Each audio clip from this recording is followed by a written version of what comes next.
नमस्कार दोस्तों। एक भरा पूरा नगर था, उसमें एक ब्राह्मण रहता था। उसकी पत्नी को बच्चा होने वाला था। उसी समय उसके घर में एक नेवले को भी बच्चा होने वाला था।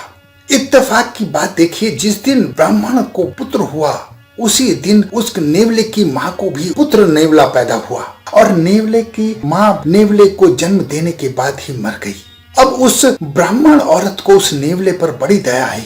उसने उसे उठाकर अपने घर में रख लिया और उसका पालन पोषण माँ की तरह करने लगी। नेवला छोटे से बड़ा होने लगा। वो उसे वैसे ही दूध पिलाती थी जैसे अपने पुत्र को पिलाती थी।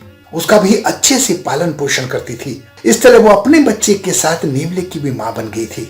लेकिन उसके मन में एक डर हमेशा रहता था कि किसी दिन ये नेवला मेरे बच्चे को ना काट ले। एक दिन की बात है, वो ब्राह्मण स्त्री किसी काम से घर से बाहर जा रही थी तो उसने अपने ब्राह्मण से कहा कि बच्चे का ध्यान रखना, मैं थोड़ी देर के लिए बाहर जा रही हूँ, कहीं नेवला हमारे पुत्र को काट ना ले। तभी उस ब्राह्मण को मंदिर से बुलाने के लिए कुछ लोग आ गए और वो अचानक मंदिर चले गए। अब घर में नेवला और ब्राह्मण का पुत्र बचा था। अब नेवले की वफादारी देखिए, उसने ये सोचा कि अब इस बच्चे की जिम्मेदारी मेरी है। तभी ब्राह्मण के घर में से एक सांप निकलता है और बच्चे की तरफ बढ़ता है। जैसे ही सांप बच्चे की तरफ चलता है, लेमड़ा सांप पर टूट पड़ता है और सांप को मार डालता है। सांप को मारने के बाद उसका मुंह खून में लाल हो जाता है और उसे मन ही मन अच्छा लगता है कि मैंने आज ब्राह्मण के पुत्र की जान बचा ली है।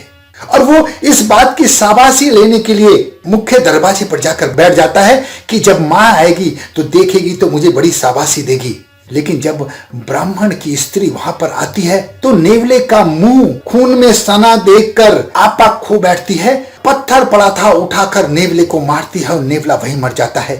जब बिलखती हुई अंदर आती है तो देखती है उसका पुत्र तो सही सलामत है, उसके बराबर में एक सांप मरा पड़ा है जो लहूलुहान है। उस ब्राह्मण स्त्री को समझने में देर नहीं लगती है कि उस नेवले ने इस सांप को मार दिया है और मेरे बेटे के प्राणों की रक्षा की है।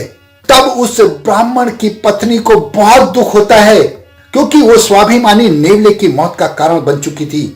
वो पछताती है, रोती है, गिड़गिड़ाती है, लेकिन कुछ नहीं होता है। दोस्तों, ये कहानी हमें ये सीख देती है कि कुछ भी बड़ा करने से पहले सोच समझकर कदम उठाना चाहिए। आंख से देखी हुई हर चीज सत्य नहीं हो सकती। जैसे चीनी से बनी हर चीज शीरा नहीं होती, कांच से बनी हर चीज हीरा नहीं होती। और यूं तो जहर खा के मर जाती हैं तमाम नारियां, मगर इस दुनिया में हर नारी मीरा नहीं होती। दोस्तों, अपना बहुत ख्याल रखिएगा। हंसते रहें, मुस्कुराते रहें, खुश रहें। धन्यवाद।